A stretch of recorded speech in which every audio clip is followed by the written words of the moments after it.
अस्सलाम वालेकुम नाज़रीन, प्रोग्राम न्यूज़ टॉक में अवां खे भलीकार चऊं था। नाज़रीन, असांजे मुल्क में आए ॾींहुं का न का अहिड़ी सूरत हाल हूंदी आहे ज़ाहिर आहे जंहिं ते माण्हू बि ॻाल्हि ॿोल कंदा आहिनि ऐं पोइ मीडिया बि उन ते ई टॉपिक ते ॻाल्हाईंदी आहिनि। हींअर पहिरियां नवाज़ शरीफ़ बीमार ऐं उनखां बि जेकॾहिं अञा पोइते वञूं त PTI जॾहिं इक़्तिदार में न हुई त उन्हनि हिकिड़ो नैरेटिव बिल्डअप कयो त जॾहिं असीं इक़्तिदार में ईंदासीं, एहतिसाब कंदासीं, कंहिंखे न छॾींदासीं। पोइ वरी जॾहिं उहे इक़्तिदार में आया त उहा झलक नज़र बि आई, माण्हू वॾे पैमाने ते गिरफ़्तार बि थिया। वरी हाणे काफ़ी जेके आहिनि उन्हनि मां जेके बि माण्हू गिरफ़्तार थिया हुआ उहे ज़मानतुनि ते आज़ादु बि थी विया। आख़िर 2 वॾियूं जेके आहिनि ज़मानतूं उहे एहसन इक़बाल साहिब जी बि थी ऐं शाहिद खाकान अब्बासी साहिबु उहे बि ज़मानतुनि ते आज़ादु थी विया। त उहो एहतिसाब वारो नारो ऐं उनखां पोइ PTI जे कुझु दोस्तनि चयो त असांजी हुकूमत जेका आहे उन 18 महीने जो वक़्तु जेको आहे इन्हनि बदशोड़ में ज़ाया करे छॾियो, परफॉर्मेंस ते घटि ध्यानु वियो ऐं हाणे असीं परफॉर्मेंस ते ध्यानु ॾींदासीं। उमेद इहा कई पई वई त हाणे शायदि ॿियनि मामलनि ॾांहुं ॾिठो वेंदो, पर हाणे वरी असांखे नज़र अचे पियो त कुझु टाइम खां वठी नवाज़ शरीफ़ खे वापसि आणींदासीं। हाणे वरी सॼे मुल्क में इहो बहस पियो हले ऐं जेका वफ़ाक़ी वज़ीर आहे फिरदौस आशिक़ एवान साहिबा, उन्हनि त एतिरे ताईं चई छॾियो त नवाज़ शरीफ़ साहिब जी वापसी में ॿाहिरि मोकिलण में मीडिया जो वॾो किरदारु हो ऐं फिक्स मैच हुई। मतिलबु जेके मेडिकल जो रिपोर्ट हुयूं उहे ग़लति हुयूं। उन ते ई वरी पंजाब जी जेका सूबाई वज़ीर आहे हेल्थ जी यास्मीन साहिबा, उन्हनि प्रेस कॉन्फ्रेंस कई त न बि मेडिकल रिपोर्ट सही हुई। सो सॼो गेम हाणे इन जे चौगिर्द पई घिरे त नवाज़ शरीफ़ वञणु ॾिनो वियो इहो सही हो या ग़लति हो, ऐं गॾोगॾु पंहिंजो जेके रिपोर्टूं आहिनि उन्हनि खे बि तस्लीम न पियो कयो वञे। त वंस अगेन वरी इहो बहस शुरू थियो आहे त माण्हुनि जो छा थियो, परफॉर्मेंस केॾांहुं वई ऐं अञा ताईं 18 महीना गुज़री चुका, पर जेका PTI जी हुकूमत आहे उनखां ॿाहिरि न पई निकिरे त छा इहा पॉलिसी दुरुस्त आहे। पाण पंहिंजे प्रोग्राम में उन ते ॻाल्हि ॿोल कंदासीं। गॾोगॾु पीपल्स पार्टी जा जेके चेयरमैन आहिनि बिलावल भुट्टो ज़रदारी साहिबु, उन्हनि बि इहो बयानु ॾिनो त नवाज़ शरीफ़ साहिब खे पाण हिननि भॼण जो मौक़ो ॾिनो ऐं इहो बि हिकिड़ी डील जो ॼण तरीक़ो हो।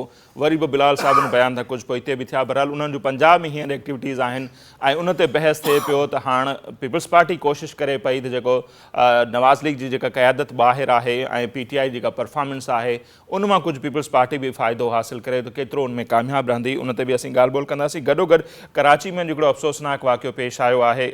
गोलीमार वारे इलाइक़े में 5 मंज़िला जेका इमारत आहे उहा बिल्डोज़ थी आहे, किरी पई आहे, जंहिंजे नतीजे में हींअर ताईं ॿुधाए पियो त 12 जे लॻभॻि जेके माण्हू आहिनि उहे दॿिजी फ़ौत थिया आहिनि। वॾो तादादु ॿुधाए पियो त उते दॿियल आहिनि।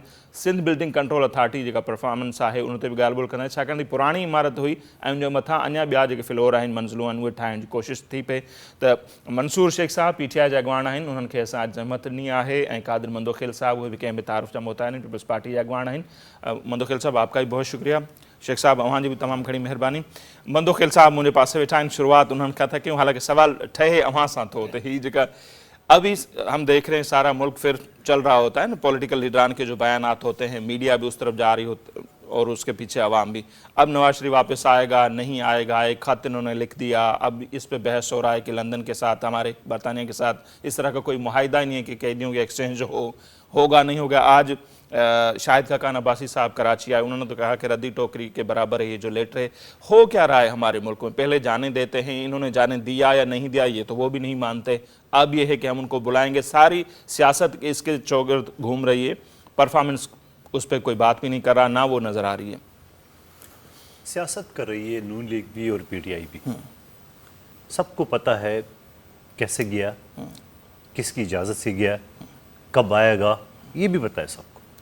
पॉइंट स्कोरिंग ये भी करा है PTI वाले और वो भी करा है आपने।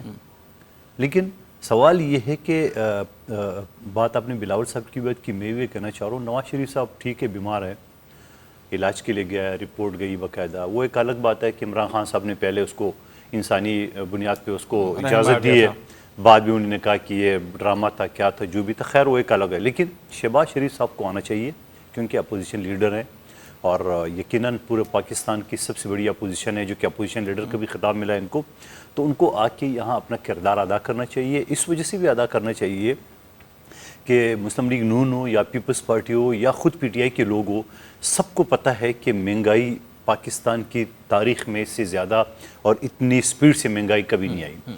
आम लोगों की अगर आप हालात ज़िंदगी देख लें या उनकी गुज़र बसर देख लें, फाके के शिकार हुए। कल भी एक शख्स ने केमाड़ी में ख़ुदकशी की है।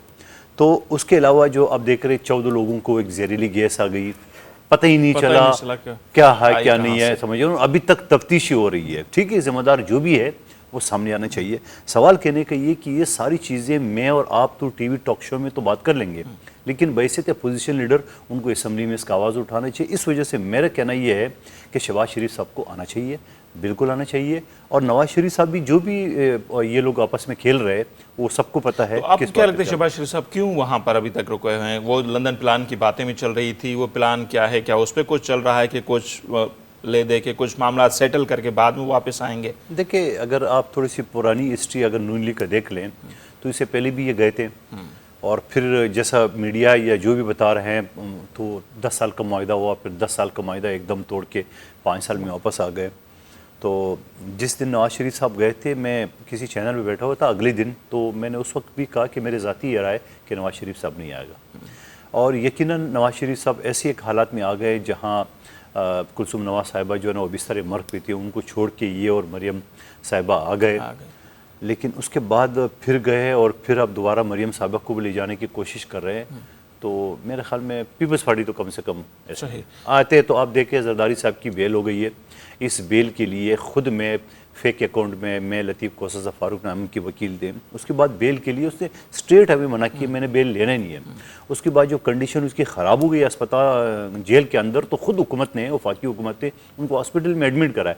तब जाके वहाँ बख्तावर और आसफा गई है और वहाँ जाके मिन्नत समाजत की है कि भाई खुदा का वास्ता आपकी ज़िंदगी को ख़तरा है, तब जाके। और अब जब बेल लेने के बाद भी आप देख रहे हैं कि वो अस्पताल भी वो है और उसके इलाज हो रहा है सारा।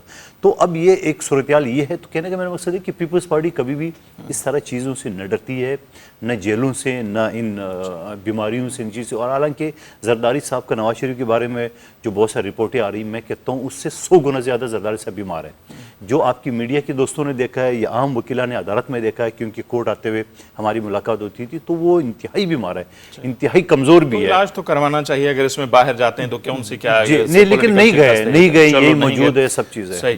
तो शेख साहब ही वाकई दिए हिकिड़ो थोरो ई इन्हनि मिसाल ॾिनो, हवालो न त ही मुआहिदो थियो माज़ी में, उहो त 10 सालनि जो, छा असीं सम्झूं त ही 5 सालनि जो मुआहिदो आहे, जेसिताईं PTI हुकूमत आहे त घटि में नवाज शरीफ वापसि न ईंदा, ऐं अव्हां जे तरफ़ां कोशिशूं आहिनि त वापसि आणींदासीं। ख़त बि हिकिड़ो लिखिजी वियो आहे, पर चवंदा हुन ख़त जी का वैल्यू ई कोन्हे, तव्हां नथा हुनखे घुराए सघो या बर्तानिया खे डिक्टेट नथा करे सघो। मां सम्झा त टोटल ॻाल्हियुनि में मंदोखिल साहिबु हिकिड़ी ॾाढी कम जी ॻाल्हि कई त PTI ऐं नवाज़ लीग सियासत था कनि, माना ही सियासत मां निकिरी विया आहिनि पाकिस्तान जे पीपल्स पार्टी। शुक्र अल्हम्दुलिल्लाह ऐं मञोती थी, जॾहिं त सियासत मां उहो निकिरी वेंदो आहे जंहिंखे अवाम रद्द कंदो आहे, ऐं पाकिस्तान मां रद्द थी चुका आहिनि।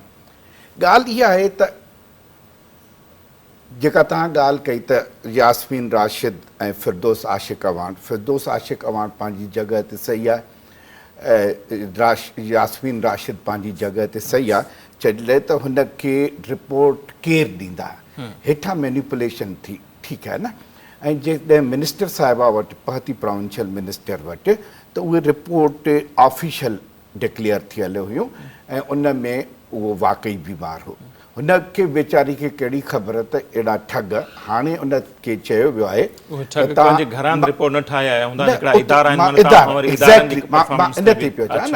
हाणे उनखे सख़्ती सां चयो वियो आहे त इन ते इंक्वायरी इनिशिएट कयो ऐं जेके जिन इहो कयो आहे कुधो कमु, उन्हनि खे खुलियूं सज़ाऊं ॾिनियूं वञनि। तव्हां ॻाल्हि कई त जेको आहे सो असां एहतिसाब जो नारो खणी आयासीं ऐं एहतिसाब खां पोइ हिते हटी विया आहियूं, एहतिसाब खां कॾहिं पोइ हिते न हटिया आहियूं। अॼु बि तव्हां कल्ह ख़ुर्शीद शाह जी बेल कैंसिल थियनि। असां कोर्ट ॾिसो, असां कंहिं बि इदारे जा पावर इनक्रोच नथा, मां उन ते थो अचां न, कंहिं बि इदारे जो पावर गवर्नमेंट इनक्रोच करण जे मूड में न आहे। हर इदारो आज़ादु आहे ऐं कोर्टनि जो बि एतिराम आहे, नेब जो बि एतिराम आहे। जेसिताईं तव्हां परफॉर्मेंस जी ॻाल्हि था कयो, त ॻाल्हि इहा आहे त महांगाई ज़ाहिर आहे कि पंहिंजे उरूज ते आहे, पर जेको तव्हां मिसाल ॾिनो त इन स्पीड सां कॾहिं महांगाई न थी आहे त जॾहिं साईं जंहिंखे हुकूमत मिली त मुशर्रफ 10 सालनि में 60-62 खां डॉलर खे वधणु न ॾिनो, ऐं जॾहिं साईं जिन खे हुकूमत मिली त डॉलर कंहिं स्पीड सां वियो, महांगाई उन स्पीड सां महांगी थी।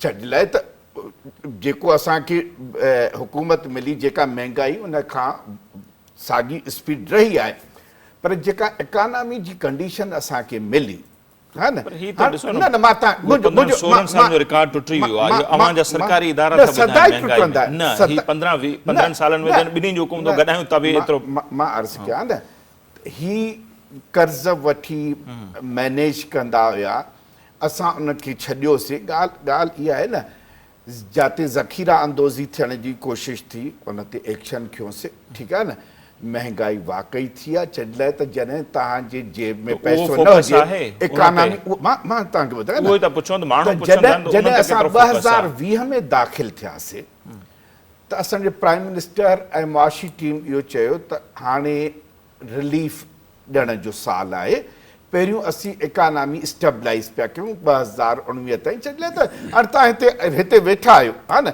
ऐं तव्हांखे चवनि त तव्हां छो टॉक छो शुरू कयो हा टेबल भॻल हुजे तव्हांजूं इहे टाइल उखड़ियल हुजे हा न पुठियां बोर्ड ते जेको आहे सो कारी मस हुजे हा त तव्हां त चवंदो न बाबा पहिरियों मूंखे कमिरो ठीकु करे ॾियो त मां कयां माइक भॻल हुजनि त आवाज़ु वेंदो कोन त असांखे बि इकानमी इन कंडीशन में ॾिनऊं ईअं सम्झो ईअं ई सम्झो त कंहिं कमरे जो जेकॾहिं तव्हां दरवाज़ो खोलियो त हिकिड़ो बदबूदार कमरो हुजे बिखड़ियल कमरो उनखे अञा बहितर पिया कयो, अञा टाइम लॻंदो उन में। न असां हाणे स्टेबलाइज़ तव्हां ॾिसो हाणे 2-3% महांगाई फेब्रुआरी में बहितर थी आहे। घटि थी आहे ऐं इंशाअल्लाह ताला इहो तसलसल जारी रहंदो। आप कुछ कहना चाहें फिर एक जुमले में ये महंगाई के अलावा नवाज शरीफ की हुकूमत में या पीपल्स पार्टी की हुकूमत पे जो कुछ था करप्शन था जैसा था वो सब इनको पता था। इन सब चीज़ों के बावजूद इनके बकौल करप्शन था लाकानूनियत वगैरह वगैरह इन सब के बावजूद इन्होंने इलेक्शन की दुनिया में क्यों प्लान दिया कि 3 महीने के अंदर हम मुल्क की तकदीर बदल देंगे फिर 6 महीने बदल देंगे फिर साल में बदल देंगे। अब कह रहे हैं कि ये भाई ये तो आपको पता था फिर आपने ये सब्ज़ बाग आवाम को क्यों दिखाया क्यों झूठ बोला आपने आवाम के साथ कंटेनर में घंटों तक 4-4 घंटे आपके लाइव प्रोग्राम चल रहे थे और फिर लाइव प्रोग्राम में आप इतना बड़ा झूठ आपने बोला ये तो पता था आपको कि ये चीज़ है लेकिन उसके बावजूद जब ये पीपल्स पार्टी पे या नून लीग पे इल्ज़ाम लगा रहे हैं कि उन्होंने 24,000 अरब कर्जे लिए 24,000 अरब को अगर आप 10 साल पे तकसीम करो तो वो है कि 2,000 अरब पर साल उन्होंने तो 11 महीने में 11,000 अरब लिए है बल्कि 1 साल में 11,000 अरब अभी तक ले चुका है। तो जो आप इतना अब आप कह रहे नहीं वो हम नहीं सोचे इसलिए कि हमने कर्जे भाई आपको तो पता था पहले से ये कर्जे तो आसमान से तो नहीं उतरे ये तो पिछली हुकूमतों ने लिए। ये अब दूसरी बात ये शेख साहब से मैं पूछना चाह रहा हूँ ये अवाम इतनी बेवकूफ़ नहीं ये कब तक ये ड्रामा मचाते रहेंगे रोना धोना ये भाई आप कुछ करके दो। नवाज शरीफ करप्ट है जेल में डाल दिए बकौले आपके, जरदारी करप्ट है जेल में डाल दिए आपने डाल दिए अब करो अब क्या है अब बताओ। तो बात ये सारी चीज फिर उसके अलावा एक ये जो बात चल रही है जो कुछ भी है लंदन वालों को खत लिखना ये सारी परफॉर्मेंस से ध्यान हटाने की सब टोपी ड्रामा सियासी पॉइंट स्कोरिंग और कुछ नहीं। इनको पता है परमिशन इन्हीं ने दी है। खान साहब ने पूरा काबिने की जो उसकी जो फाइंडिंग थी या उसकी उसको वो रूल करके उसने कहा कि नहीं ये मैं देता हूँ उस बंदे की वो है। तो आपने जब परमिशन दे दी है तो आप किस बात के ड्रामे मचा रहे हो। और फिर परमिशन के साथ साथ आप ये बताओ कि आप चलो उसको भी छोड़ो आप नवाज शरीफ को जरदारी को एक तरफ रखो आप बताओ आपकी परफॉर्मेंस आप एक काम तो बताओ पिछले 18 महीने में जो आपने किया। और मैं दावे के साथ कहता हूँ 5 साल में भी कुछ नहीं करना। ये केर बाहर वियो कीअं ईंदो सॼी एनर्जी ईअं थी लॻे हुकूमत जा वफ़ाक़ी वज़ीर बि वेहनि था प्रेस कॉन्फ्रेंसूं टॉक शो रुगो इहो आहे त पॉलिटिकल जेके बि मामला आहिनि अपोज़िशन वारा उन्हनि ते डिबेट थिए थो केर बि इहो कोन थो ॿुधाए त कयूं छा पिया माण्हुनि खे का उमेद जी किरण बि ॾेखारिजे त भई उहाँ जे लाइ बि असां कुझु सोचूं पिया उहो शइ नज़र अचे कोन पई। मां तव्हांखे ॿुधायां साई जेके न हवा में ॻाल्हियूं थो करे त हिननि खे ख़बर हुई असां जेको कर्ज़ वरितोसीं हिननि जी ऐं असांजी हुकूमत में जो ॾींहं ऐं राति जो फ़र्क़ु आहे न ही हुक्मरान करप्ट हुया। असांजे वज़ीर आज़म जो दुश्मन बि उन ते एलिगेशन अॼु ताईं कोन आयो आहे करप्शन जो ठीकु आहे न। ऐं जेको बुनियादी मसइलो बनी गाला कहाँ से बनी है अभी करप्शन है आप बात कर नहीं रहे नहीं थे आप तो मैं नहीं कर रहा था आवाम को तो सच बोले ना फिर आप दे ना जवाब बीच में अगर करेंगे तो फिर चलो मजा बनी गाला और हेलीकॉप्टर केस है आगे बोले मज़ा चला जाएगा ठीक है ना। न बनी गाला करप्शन जो केस आहे उते थोड़ी वाधू जेको आहे न कंस्ट्रक्शन आहे ऐं उन में कानून मौजूदु आहे त उनखे पेनल्टी हणी रेगुलराइज़ कबो आहे, ठीकु आहे न। ज़मीन हुनजी पंहिंजी आहे, हिते तव्हांखे 3 कमरा ठाहिण जी इजाज़त आहे, तव्हां 3.5 कमरो ठाहींदव त इहो कोई this is not a criminal activity, ठीकु आहे न। करप्शन करणु क्रिमिनल एक्टिविटी आहे, ठीकु आहे। ॻाल्हि इहा आहे त असां जेको कर्ज़ु वरितो आहे उन में कर्ज़ु इहे न वठी त उहो लुटायो आहे। असां डॉलर खे ऐं मुल्क जी इकानमी खे स्टेबलाइज़ करण लाइ त जेको सऊदी खां कर्ज़ु वरितो आहे उहो किथे पियो आहे? स्टेट बैंक में पियो आहे। दुबई खां जेको वरितो आहे, सऊदी खां जेको चयो आहे असां ओधर ते तेल वठंदासीं न। ॻाल्हि आहे मुल्क खे हलाइणो आहे। ऐं तव्हां मूंखे ॿुधायो त तव्हां यानी इहो दुनिया जो कानून आहे त डिमांड एंड सप्लाई, जॾहिं तव्हांजी डिमांड वधीक हुजे सप्लाई त चढ़ी वेंदी आहे, महांगाई थी वेंदी आहे। हिते असांजी इकानमी जेका एॾी पुअर कंडीशन हुई, असां ईअं न पिया सम्झो, असां पिया सम्झो त इहो रुॻो बोर्ड हितां पुठियां जेको आहे न कारी मस हणी विया आहिनि ऐं थोरो टेबल खे हथोड़ो हणी विया आहिनि। न ही जादूगर आहे। हाणे ॾिसो न, असांजी हुकूमत जी इहा ख़ूबसूरती आहे त जेको बि वरितो आहे साम्हूं रिकॉर्ड पियो आहे। हिननि कहिड़े कहिड़ियूं शयूं गिरवी रखियूं, ख़ासि करके जेको हुनजो वज़ीर ख़ज़ाना इसहाक डार हो उहो अञा वॾो जादूगर हुयो, ठीकु आहे न। अलाए छा गिरवी रखी विया, उनजे जेके रिकॉर्ड ते अचनि ई न पिया। जॾहिं असां आया आहियूं त रिकॉर्ड मिलियो आहे, ओॾीमहिल कोन शेख साहब इन ते ई वरी वज़ीर आज़म क़ौम खे ख़िताब कंदे चयो त असां हिकिड़ी कमीशन था ठाहियूं त इहो जेको 10 सालनि में कर्ज़ु वरितो वियो आहे न, ख़बर पवंदो कर्ज़ु केॾांहुं वियो। अची ॿुधायो पीपल्स पार्टी कमर ज़मान कायरा बि ॿुधायो, हेॾां मिफ्ता इस्माइल साहिब बि ॿुधायो त पैसा केॾांहुं लॻा, कहिड़नि इदारनि न विया उन्हनि जे, उनखां पोइ कमीशन केॾांहुं विया, उहा बि जांच त कोन पिया करायो उन्हनि जी। चलो पाण ब्रेक वठूं था, ब्रेक खां पोइ वरी उन था त जेके ॻाल्हियूं थियनि पियूं भला पोइ उन्हनि ते बि अमल त थिए त ख़बर पए त पैसा केॾांहुं विया छा। ब्रेक था वठूं ते।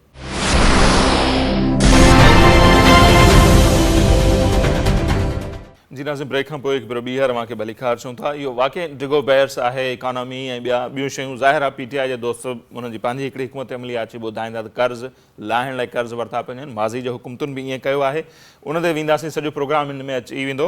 बाक़ी पीपल्स पार्टी जे लाइ जीअं शेख साहब ने कहा कि पीपल्स पार्टी मान रही कि ये सियासत खेल रहे हैं, मतलब पीपल्स पार्टी आउट हो गई और सिंध तक महदूद हो गई, सिंध के भी बड़े शहरों में छोड़ के गांव गोठों में। तो अब ये जो बिलावल साहब पंजाब में सरगर्मियां कर रहे हैं, ये बोल रहे हैं कि फ़ायदा उठाने के कि नवाज़ लीग की क़यादत सारी बाहर है, PTI की परफॉर्मेंस नहीं, तो पीपल्स पार्टी इसमें कुछ अचीव कर पाएगी, या जो आपकी एक्टिविटीज़ क्या है। ये बड़ी तनकीद है कि पीपल्स पार्टी एक सूबे तक महदूद हो गई जो सारे मुल्क की पार्टी थी। एक जुमले में 2 बातें करे हो कि पीपल्स पार्टी सिंध तक महदूद रह गई है, पीपल्स पार्टी फ़ायदा उठाना चाहिए। बिल्कुल फ़ायदा उठाना चाह रही है। एक वैक्यूम है पाकिस्तान में, हुकूमत की कारकर्दगी आपके सामने है, नून लीग क़यादत बार है, तो यकीनन पीपल्स पार्टी इसका फ़ायदा उठाएगी। और बिलावल साहब सही बैठे हुए, और आपने बिलावल साहब की वो इस्तकबाल देखा था लाहौर में, ये वही याद आए भुट्टो साहब की जो इस्तकबाल है, उसी तरह इस्तकबाल हुआ, तो यकीनन पीपल्स पार्टी फ़ायदा उठाएगी। और लोग PTI से मायूस हुए और नवाज लीग से अब आपके सामने है कि PTI के। और फिर मेरे मोहतरम भाई जो फरमा रहे थे बनी गाला केस का, मैं उस केस में सुप्रीम कोर्ट में मौजूद था।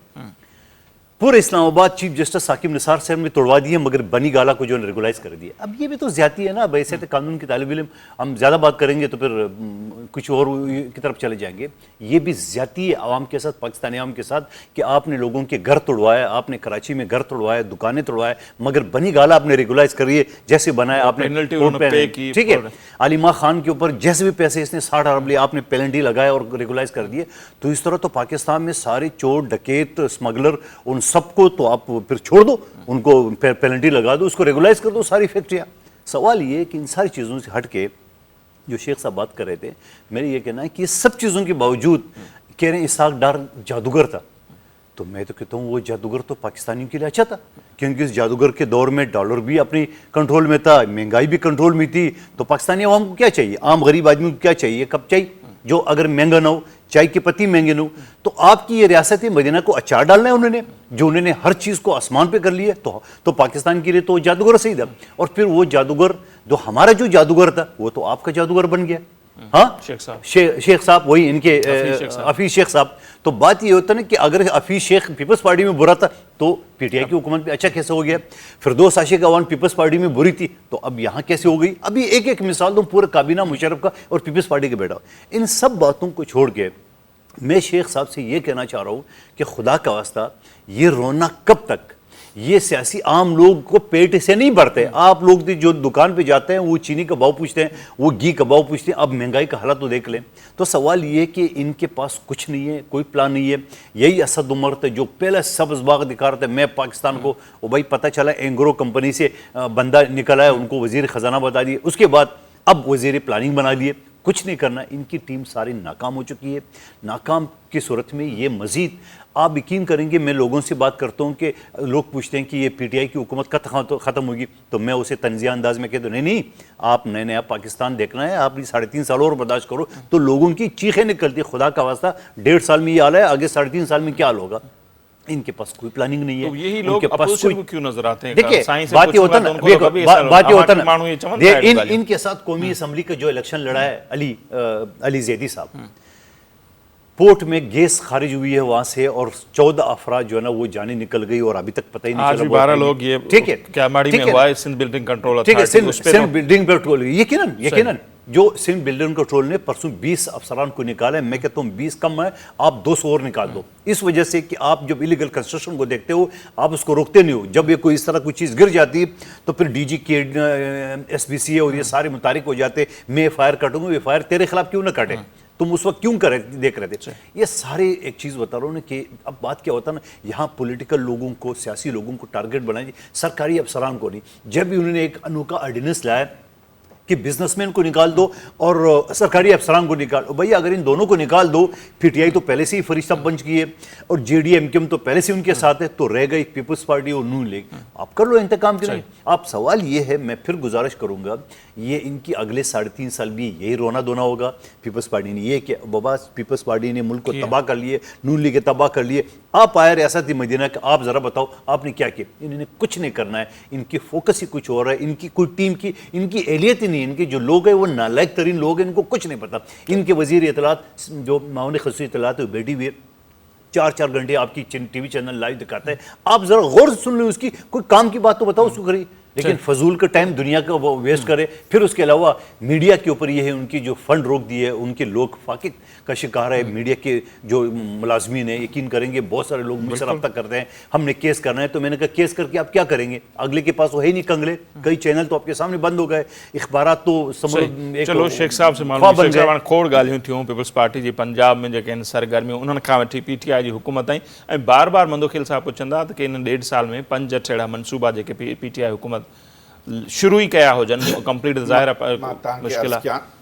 प्राइम मिनिस्टर चई वियो 162 अरब उहे ॾियणु शुरू कया आहिनि.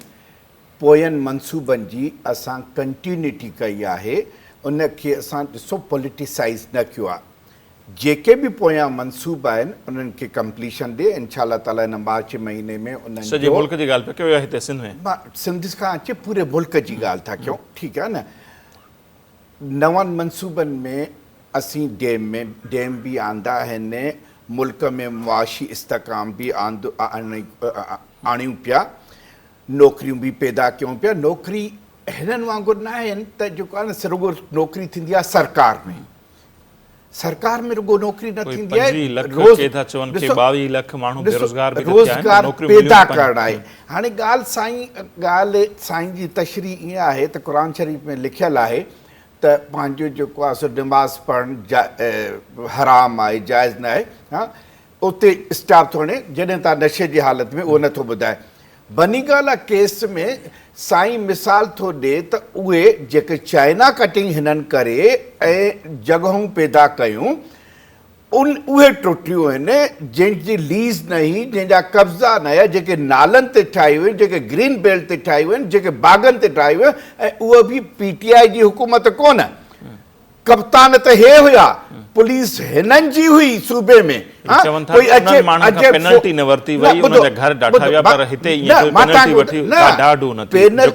मां इहो ई त ॿुधायां न त छॾ लाइ त हीउ जेकॾहिं कानूनदान आहे त मां बि कानून ॼाणां थो.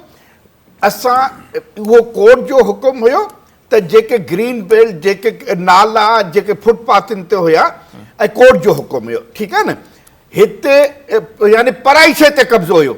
ही बाबा ज़मीन पंहिंजी आहे, हाणे तव्हांजो ही हाल ठहियल आहे, हीअ तव्हांजी पंहिंजी ज़मीन आहे, ठीकु आहे न।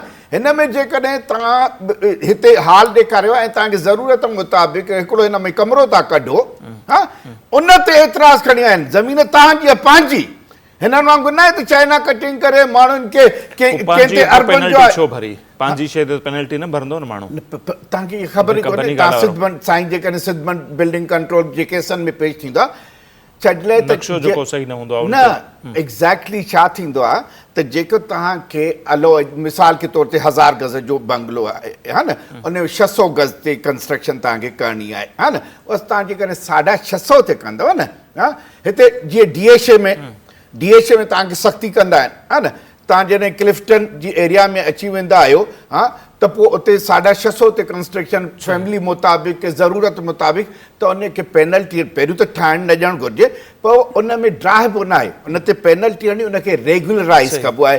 त हीअ जेको आहे न एक्सिस कंस्ट्रक्शन आहे, हा न, तव्हांखे जेको आहे सो 1500 फुट जेकॾहिं कंस्ट्रक्शन कई आहे ऐं करणी आहे ऐं उन में तव्हां 1650 करे विया आहियो 1600, त उन 100 फुटनि जो जेको आहे न पेनल्टी ॾेई ऐं नक्शो तव्हांजो पास कंदा आहिनि। हिस्ट्री न आहे त कॾहिं लीगल हुई, मतिलबु अवांजी नज़र में साईं उनखे सही ज़मीन पंहिंजी आहे, ठीकु आहे न, एक्सिस में कंस्ट्रक्शन ई, त इहो कोई चाइना कटिंग कोन्हे जो वञी जज साहब ड्राहे आहे ऐं जेको आहे सो उहा जिते चाइना कटिंग ही उते ड्रा थी वियूं आहिनि। तव्हां हिते त ॾिसो न, कराची बिल्डिंग कंट्रोल मां सिंध बिल्डिंग कंट्रोल ठाहिया, हिननि त ॾिठो न काका खे विहारे ते, यार हिते त जेको आहे सो पैसनि जो समुंड आहे, हा, इहो सभु मेयर खां खसी पाण खणी आहे, पाणीअ जो कोई हिसाब किताब न आहे। हिननि चयो त बाबा हेतिरा MGD आया ऐं हेतिरा विया, पाणी त किथे रोकियो न, इन जो बि जेको आहे न ऑडिट थींदी कोन, पाणी आयो, पाणी ॾिनो, पर पाणी खपाइनि था, उहो बि मेयर खां खणी वञी गवर्नमेंट ऑफिसनि में।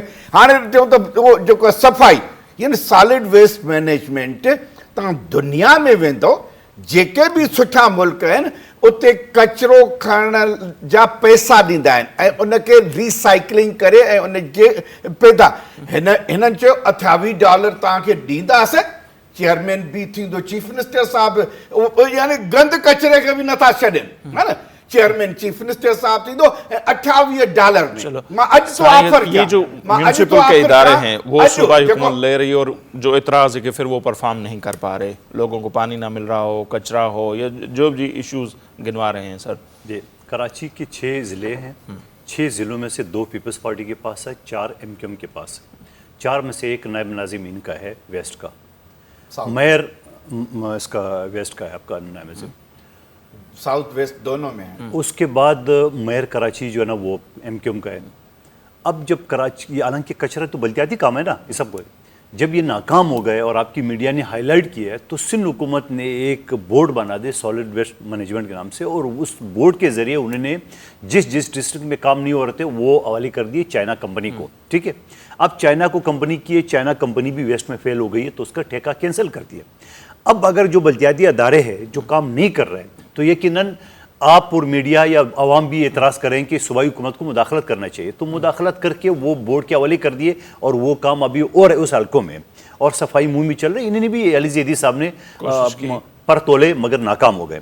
अब सवाल ये है कि इन सारी चीज़ों के बाद ये कह रहे हैं कि रिसाइकलिंग वगैरह सारी, ये कौन से जापान में रहते हैं, ये भी तो इसी मुल्क में, एक बलूचिस्तान में की हुकूमत है, रिसाइकलिंग है वहाँ पे, पुख्तनख्वा में इनकी पिछले 5 साल और अभी 1.5 साल है, तो ये 6.5 साल हुकूमत है, तो ये तो अपना कोई मिसाल सुना दे कि अगर है। इनकी पंजाब हुकूमत, खुद उनकी वजीर अपनी हुकूमत के खिलाफ एलिगेशन लगा रहे हैं, खुद उनकी स्पीकर चीफ मिनिस्टर के खिलाफ लगा रहा है, ये तो हाल है इनका। और फिर एक नायल शख्स जो सुप्रीम कोर्ट में, नवाज शरीफ साहब के बारे में तो बड़ा कहते हैं, एक जहांगीर तरीन साहब जो सुप्रीम कोर्ट ने उसको नाइल किया तहयात, वो बाकायदा काबीने की मीटिंग में शमूलियत करे और बाकायदा उसके नाम से बाकायदा रोडों की इफ्तिताह करे, जहांगीर तरीन ने इफ्तिताह की है। और भाई खुदा का खौफ खा लो, एक शख्स नाइल हो चुका है सुप्रीम कोर्ट से, आप क्यों वो पूरे पंजाब हुकूमत वही चला रहे हैं, क्योंकि बिजनेसमैन है। अभी जो चीनी वगैरह, ये आपको अली ज़ैदी का दोबारा मिसाल, अली ज़ैदी ने एक टीवी चैनल में ये कहा कि ये अगर ये जिस तरह से ये इंपोर्ट कर रहे हैं या करे, ये तो आते आते इनको जाके लगेंगे 45 दिन ٹھیک ہے اب 45 دن لگیں گے تب تو سندھ کا جو ہے نا وہ گندم شروع ہو جائے گا, پھر پنجاب کو شروع ہو جائے گا, پھر اس کے بعد وہ چپ گئے. اس وجہ سے اچھا اس کے علاوہ میں دوسری بات کروں, اس کے علاوہ بات کروں, ایک ان کے پاس ہے شیخ رشید جو شیدہ ٹھیلی کے نام سے مشہور ہے. میں ریلوے یونین کا سرپرست اعلیٰ ہوں سی بی اے کا. میں بتاؤں کہ وہاں پہ پینشن کے پیسے نہیں ہیں, لوگ بھوکے مر رہے ہیں, حالات سنیں. اور یہ اس شخص کو ڈائلاگ بازی کے علاوہ کوئی نہیں ہے. سپریم کورٹ اتنے حادثات ہوئے, کبھی غیرت آتی نہیں اس شخص کو کہ غیرت کے بارے. اور یہی عمران خان صاحب جب اپوزیشن میں تھے, ریلوے کے وزیر کو استعفیٰ دینا چاہیے. آج ان کے وزیر کے سامنے پاکستان کے سب سے زیادہ حادثات ہوئے, آرام ہے کہ اس کو غیرت آ جائے. وہ ڈائلاگ بازی میں ماسٹر ہے, وہ ساری چیز. سوال یہ سوال تو یہ بھی شیخ صاحب سے تو میں چیلنج کرتا ہوں ان کے سارے جتنے بھی وفاقی ادارے ہیں, بلوچستان ہے, پنجاب ہے, پختونخوا ہے, مجھے ایک ادارے کی کارکردگی بتا دے جو ان کی صحیح ہوئے, ایک وزیر کی کارکردگی بتاؤ جو صحیح ہو. خود ان کے وزیر ایک دوسرے کے خلاف بیان کرے, ہم میں تو ضرورت ہی نہیں بولنے. چلو وہ تو ہے, لیکن جو عام لوگ ہیں ان کا کیا قصور ہے؟ ریلوے کے حادثات ہوں, لوگ مریں, غربت ہو تو لوگ خودکشیاں کریں, اسی میں اچھی ٹاک شوز کرے, حلیات انہوں مانن جو کرے نیٹ سوچینا کیر سوچیندو. ॾिसो गवर्नमेंट मां तव्हांखे ॿुधायो त जॾहिं जनवरी में प्राइम मिनिस्टर ऐं उन जी मुआशी टीम अनाउंस कयो त असांजी इकानमी स्टेबलाइज़ थी वई आहे, हाणे इन जो समर आवाम ॾे वेंदो ऐं मुंतक़िल थियणु शुरू थियो आहे. मां तव्हांखे अॻु में ई ॿुधायो त इहो तसलसुल जारी रहंदो. जेके 14 माण्हू मुख़्तलिफ़ तरीक़नि सां इंक्वायरी कनि ऐं कमिश्नर कराची बि करे थो, हिननि जूं हदूद आहिनि, को इहो पोर्ट जे अंदरि न मुआ आहिनि, हिननि जे सूबाई हुकूमत जे अंदरि में आहिनि. जेको बि ज़िम्मेदार हूंदो उनखे सज़ा मिलंदी. सूबाई हुकूमत धार क़ौमी हुकूमत धार. मां तव्हांखे ॿुधायां न साईं जेके ॻाल्हियूं थो करे न सॉलिड वेस्ट मैनेजमेंट, वरी उहा ई ॻाल्हि थो करे जेके अंगनि अखरनि जी. साईं खे इहा ख़बर ई कोन्हे, मां पाण म्यूनिसिपल जो वाइस चेयरमैन आहियां साउथ जो. सॉलिड वेस्ट मैनेजमेंट असांखे विरसे में मिली, असांखे ॾाजे में मिली, परफॉर्मेंस जे खां पोइ न मिली आहे. जेकॾहिं अंग अखर कोन्हनि त मां साईं खे ॾींदुसि त सॉलिड वेस्ट मैनेजमेंट कॾहिं ठही आहे. ठीकु आहे न. त ॻाल्हि इहा आहे त हिननि जो माइंड करप्शन आहे, असांजो माइंड आहे तरक़ी जी तरफ़. ठीकु आहे न. इहो तरक़ी तव्हां ॾिसो न 2-3% तव्हांजी महांगाई घटिजी आहे न, तव्हां एंड ऑफ द ईयर तव्हां ॾिसंदव त अञा बहितरी हूंदी. ठीकु आहे न. अॻिले साल में ऐं तव्हांखे हिन साल जॉब बि निकिरंदा. ॾिसो न जेको सोशल वेलफेयर जा प्रोग्राम्स आहिनि केॾा शुरू कया. हिननि जॾहिं समाजी बहबूद जा प्रोग्राम बीबी बेनज़ीर भुट्टो साहिबा जे नाले ते शुरू कया त उन में हिननि जा अफ़सरान, हिननि जा वर्कर, हिननि जा साथी ऐं ग़रीब उन्हनि मां अमीर थिए ई न पियो. यानी हर साल रीशफलिंग थियणु घुरिजे त बाबा हिकिड़े खे एड मिली, हिननि चयो त इन्हनि खे पैसा ॾींदा रहंदासीं, असांजा वोटर रहंदा. पैसे जी मदद इन लाइ ॾिबी आहे त तव्हां स्टेबलाइज़ थियो, पंहिंजे पेरनि ते खड़ा थियो त वरी ॿियनि खे वारो मिले. हिननि जेको आहे न लखे माण्हू असांखे जेको आहे तव्हां ॾिसो कढणा था पवनि त जेके फाइनेंशियली स्टेबलाइज़ थिया आहिनि, जेके मोटरसाइकिल जहाज ते सफ़र था कनि.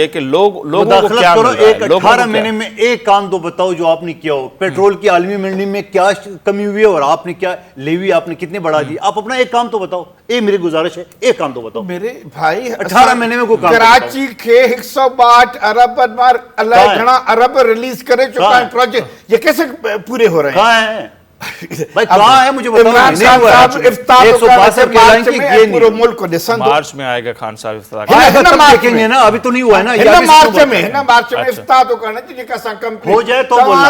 अभी एडवांस नहीं बोलना. K4 शुरू क्यों आए? का ऑप्शन मौजूद है. K4 शुरू क्यों आए? इस पे यू टर्न न थे, बंदी न थे. असां टाइम ॻाल्हियूं त खोड़ आहिनि वाक़ई, पर ईअं ई थिए थो त माना उहो ई सवाल वही एडवांस पे गिने भाई हो जाए फिर बताना. चलो मंदो खैल साहब बहुत शुक्रिया आपका. मंसूर शेख साहब, अवां जी तमामु घणी महिरबानी. असांखे बि ॾींदा इजाज़त. अलाह ने मेहरबान.